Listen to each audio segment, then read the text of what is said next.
तो last lecture में हमने maximum safety speed of vehicle when moving around the horizontal curved road surface उसका एक एक्सप्रेशन देखा था। मतलब ये जब भी कोई व्हीकल हॉरिजॉन्टल कोरोड सरफेस पे ट्रैवल कर रही होती है तो उसकी मैक्सिमम सेफ्टी स्पीड कितनी होनी चाहिए। तो हमने निकाला था कल उसकी मैक्सिमम सेफ्टी स्पीड मतलब कि v max is equals to under root mu r g इतनी निकली थी। मतलब जब भी कोई पार्टिकल हॉरिजॉन्टल कोरोड सरफेस पे ट्रैवल कर रही होती है तो उसकी speed under root mu r g होनी चाहिए। अगर इसके बियॉन्ड रही तो there is possibility of accident, मतलब एक्सीडेंट हो सकता है।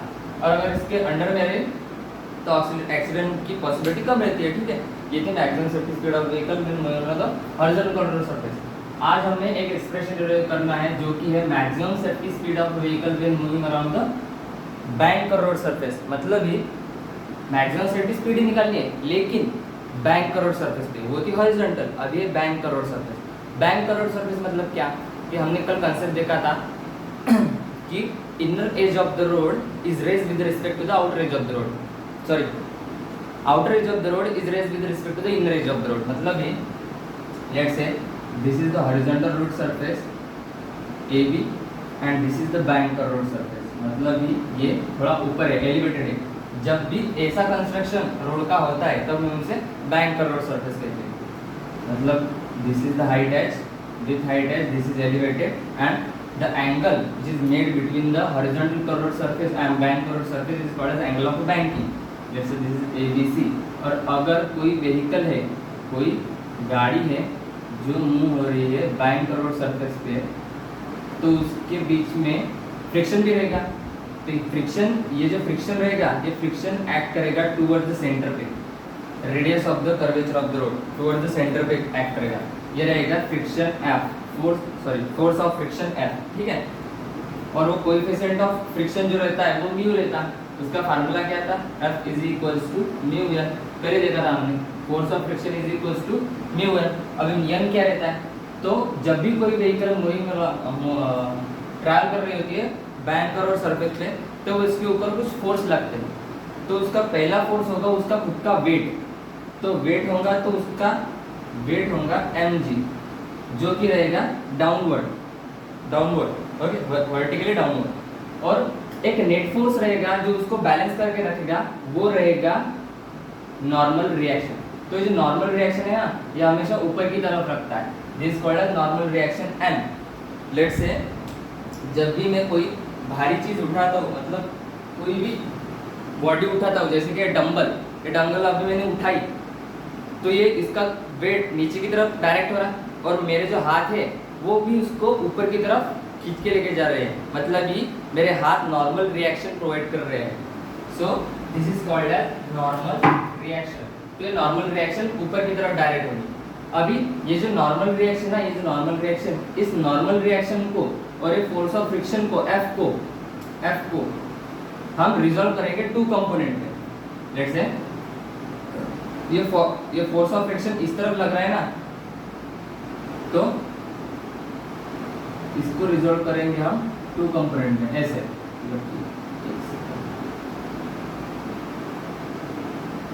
ठीक है, फोर्स ऑफ फ्रिक्शन तो n cos थीटा ये पहला कंपोनेंट, यहाँ पे n sin थीटा ये दूसरा कंपोनेंट, और यहाँ पे F cos थीटा, यहाँ पे F sin थीटा। मतलब ये इस नॉर्मल रिएक्शन में को हमने दो कंपोनेंट में डिवाइड किया है। सबसे पहला कंपोनेंट है n cos थीटा जो कि अपवर्ड डायरेक्शन में रहेगा, perpendicular to the plane of the road, and this is the second component that is n sin theta. It is acting horizontally toward the centre of the circle of the centre of the curvature of the road. And ये जो F है, जो frictional force है, उस frictional force को भी हमने दो कंपोनेंट में डिवाइड किया, that is F cos theta and F sin theta. This is acting vertically upward and this is acting toward the centre of the curvature of the road. ठीक है,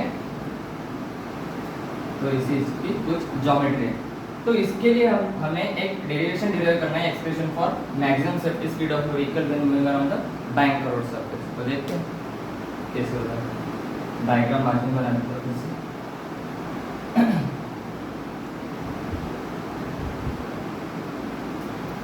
expression क्या है अपना,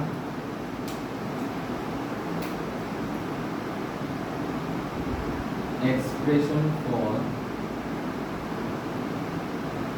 maximum safety speed of a vehicle when moving along the banked curved road surface, ठीक है। Maximum safety speed of vehicle when moving on the bank road surface, इसके लिए हमें डेरिवेशन डिराइव करना है। तो इसकी डायग्राम कुछ ऐसी बनेंगी। Let's say this is the horizontal road surface, this is the angle of bank, और ये एक व्हीकल है जो मूव कर रही है बैंक रोड सरफेस के ऊपर, ये उसके टायर्स है। यहाँ पे फ्रिक्शनल फोर्स अप्लाई होगा जो कि होगा F, उस पर कुछ वेट रहेगा जो कि होगा W=mg, और नीचे की तरफ एक्ट करेगा, और जो नॉर्मल रिएक्शन होंगी ये ऊपर की तरफ एक्ट करेगी, और इसको हम दो कंपोनेंट में डिवाइड कर देंगे। This is an cos theta, this is an sin theta, और ये जो F है फोर्स उसको भी हम दो कंपोनेंट में डिवाइड कर देंगे। This is F cos theta और this is F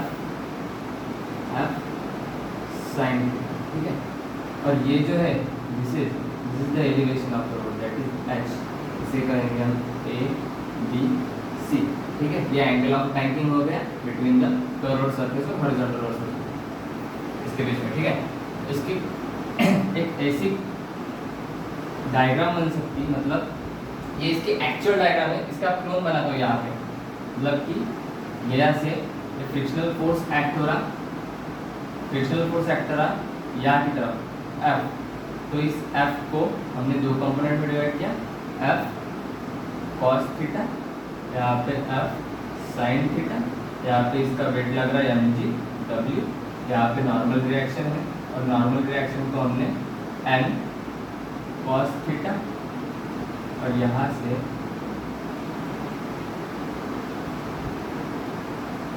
n sin, ठीक है। ये फ्रिक्शनल फोर्स यहाँ पे ऐसा लगा इस डायरेक्शन में यहाँ से, ठीक है। सो this is the clone diagram, ठीक है। यहाँ तक समझ में आया।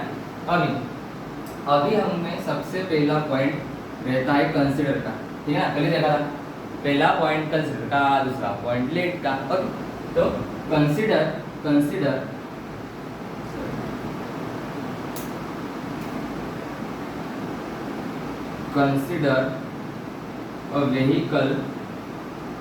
a vehicle moving along the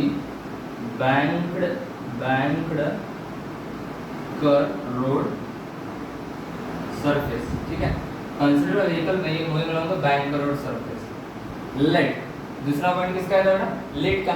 late में क्या लिखना पड़ता है हमको? लेट में लिखना पड़ता है हमको गिवन क्या है, तो m is the mass of the vehicle, ठीक है। r be the radius of curvature of road, ठीक है। r be the radius of curvature of road। उसके बाद theta is the angle of banking, है ना, एंगल ऑफ बैंकिंग। और जो h रहेगा वो h is the elevation of road, elevation of the road. और अभी ये जो AB है ना, AB ये हॉरिजॉन्टल कर्व्ड सरफेस ना। हॉरिजॉन्टल कर्व्ड सरफेस मतलब रोड सरफेस तो है, लेकिन उसके ऊपर बैंक रोड ये कंस्ट्रक्शन है एक्स्ट्रा वाला, तो this is the horizontal curved surface. So AB is the horizontal, कौन सा हॉरिजॉन्टल रोड सरफेस, ठीक है।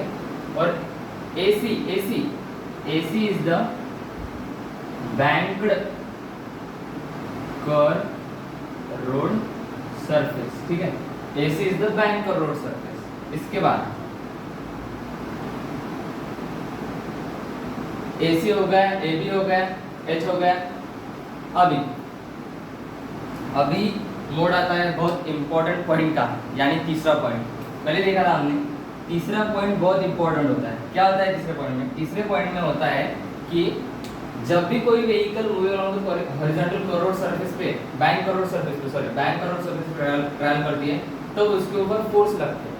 तो उसके इस व्हीकल के ऊपर फोर्स लग रहे हैं। कौन से फोर्स लग रहे हैं देखो भला। इस पर लग रहा है 3 फोर्स। पहला है नॉर्मल रिएक्शन m, दूसरा है उसका वेट mg जो कि डाउनवर्ड लग रहा है, और तीसरा है फोर्स ऑफ फ्रिक्शन। तो हम लिखेंगे यहाँ पे the forces acting on the vehicle are.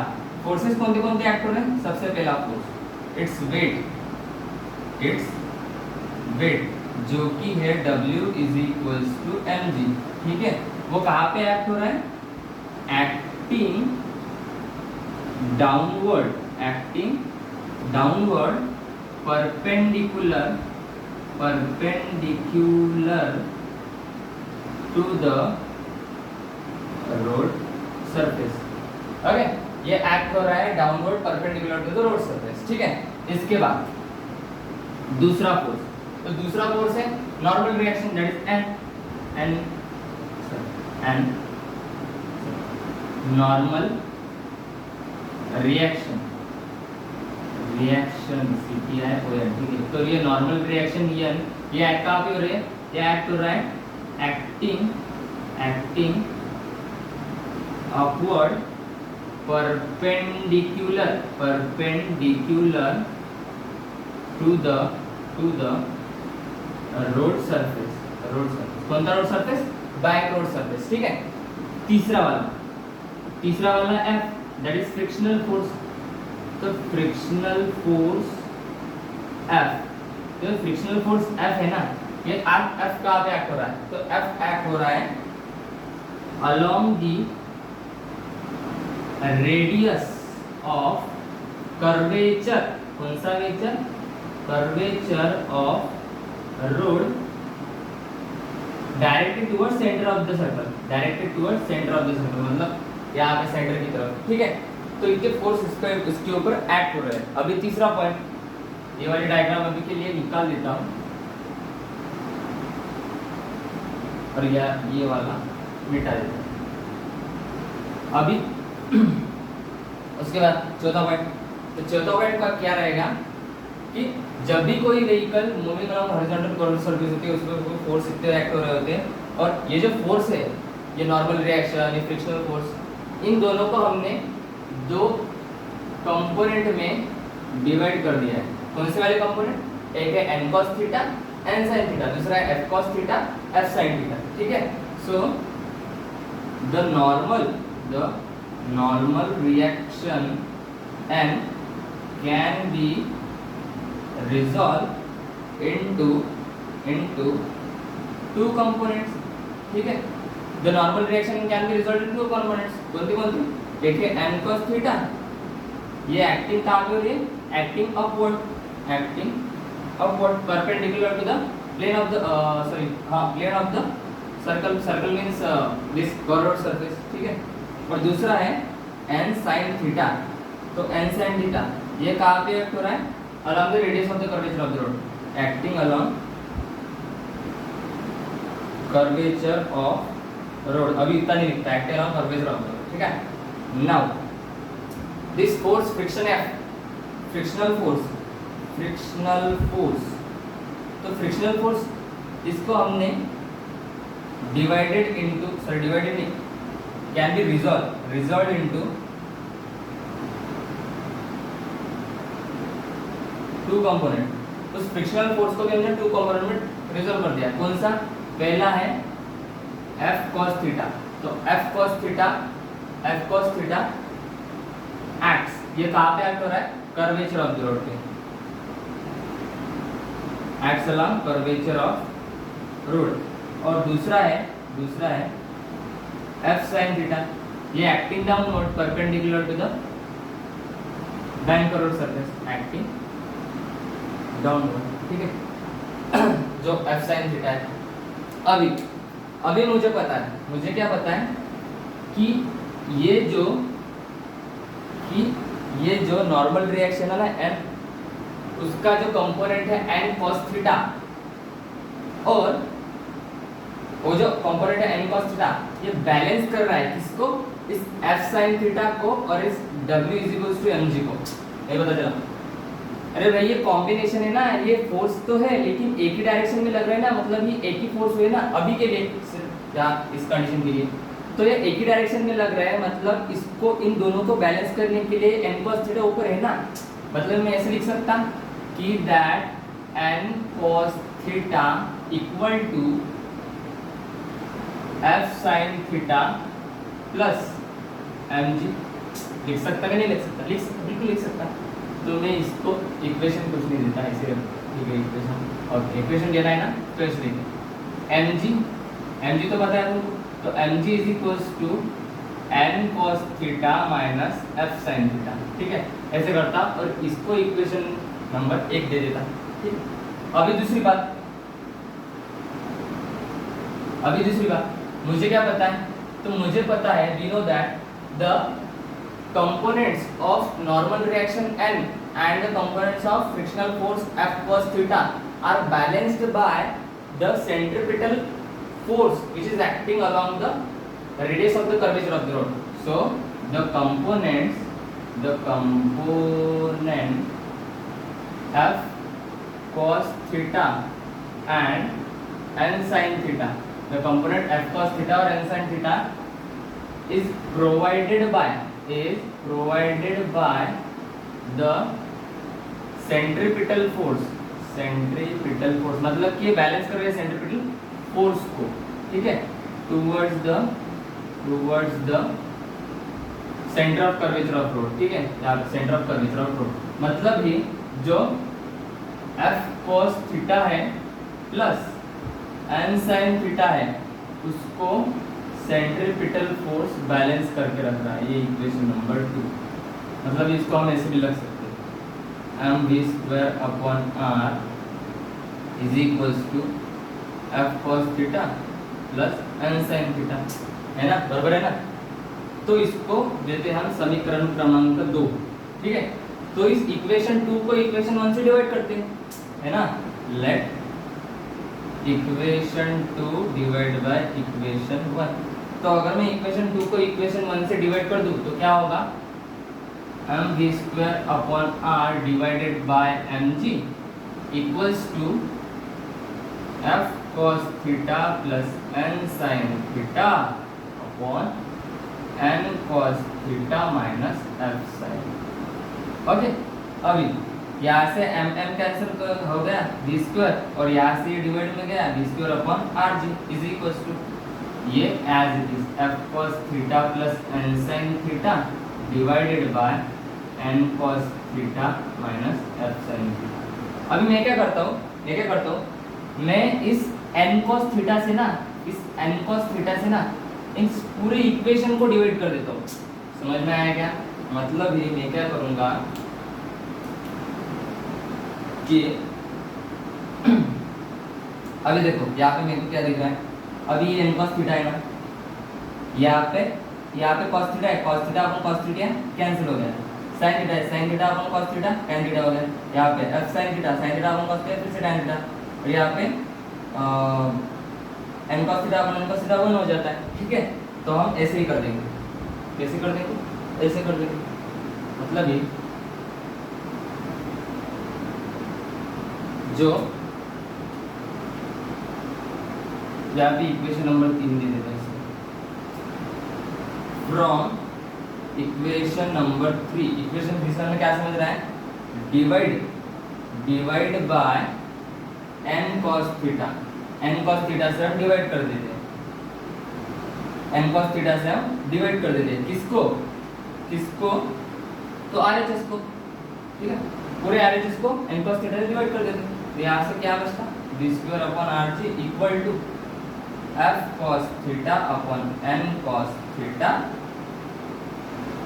Plus n sin theta upon n cos theta divide by n cos theta upon n cos theta minus f sin theta upon n cos theta, ठीक है। यहाँ से इतना मिलता है। अभी ये cos cancel, cos cancel और n cancel, sine upon cos tan, sine upon cos tan, ठीक है। तो यहाँ से बचता f by n plus n n cancel tan theta upon 1 minus f by n tan theta, ठीक है। Sine upon cos tan theta होता है।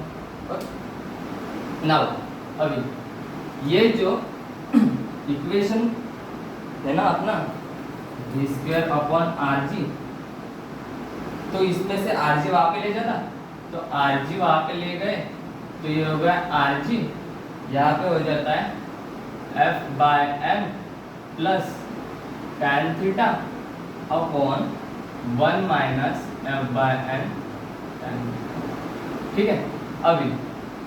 अभी हमने देखा होगा जो F होता है फोर्स वो इज इक्वल्स टू म्यू होता है कि नहीं होता है।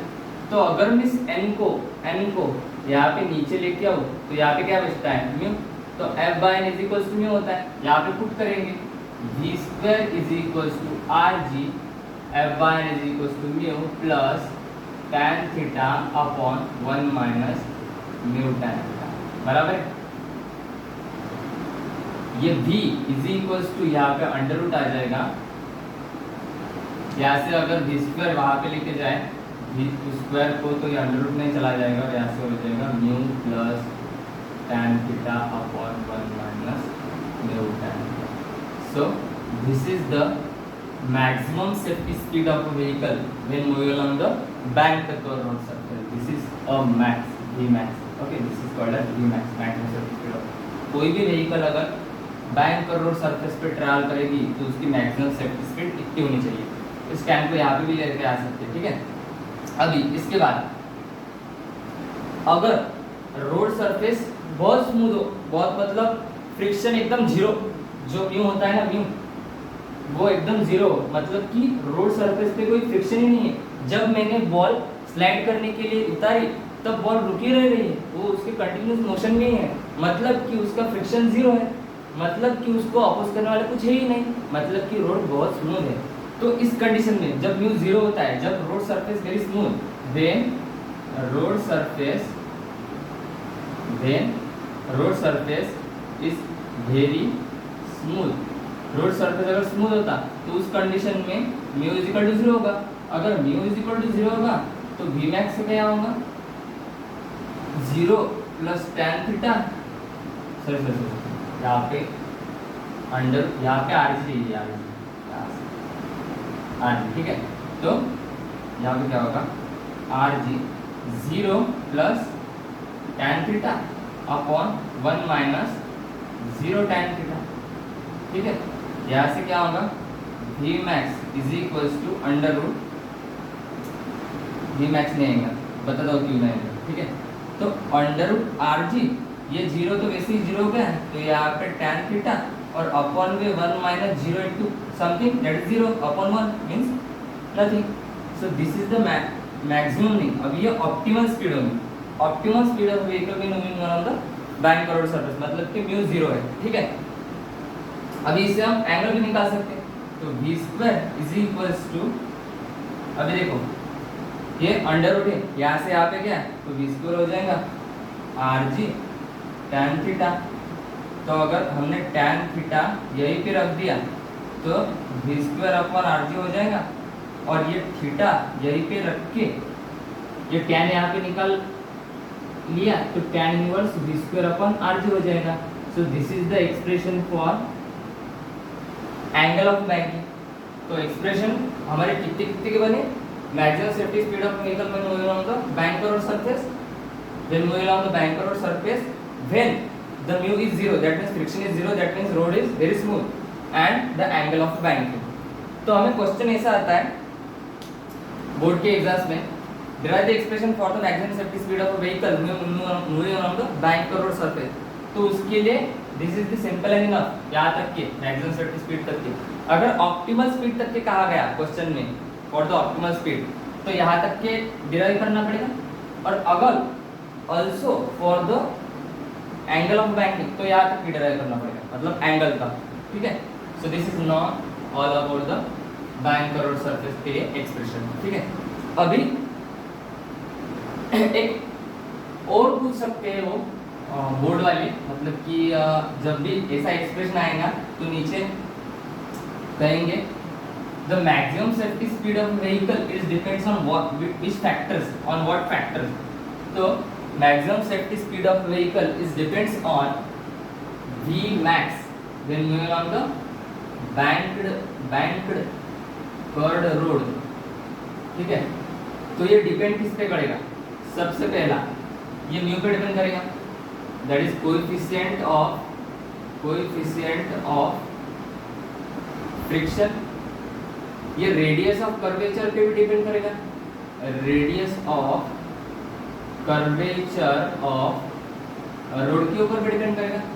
और ये एंगल ऑफ बैंकिंग के ऊपर, sorry acceleration due to gravity, acceleration due to gravity के ऊपर भी, मतलब स्मॉल जी के ऊपर भी डिपेंड करेगा, और एंगल ऑफ बैंकिंग के ऊपर भी डिपेंड करता है। ठीक है, उसके बाद जो एंगल ऑफ बैंकिंग था, मतलब कि theta is equals to tan inverse v square upon r g, ये निकला था ना अपना, है ना, राइट। तो ये इसके ऊपर डिपेंड करेगा, तो ये डिपेंड करेगा v मैक्स में, अभी थीटा डिपेंड्स ऑन ये किसके ऊपर डिपेंड करेगा? सबसे पहला तो ये डिपेंड करेगा speed of vehicle, that is v, speed of vehicle, कौन सी? Maximum safety speed of vehicle. ठीक है, दूसरा r, radius of curvature of road, radius of curvature of road. और तीसरा है acceleration due to gravity, g, that is acceleration due to gravity. ठीक है, ये एक्सेलरेशन ड्यू टू ग्रेविटी कहीं नहीं जाती है, चिपक के रहती है सबके साथ साथ, और इसकी वैल्यू होती है g is equals to 9.8 metre per second square.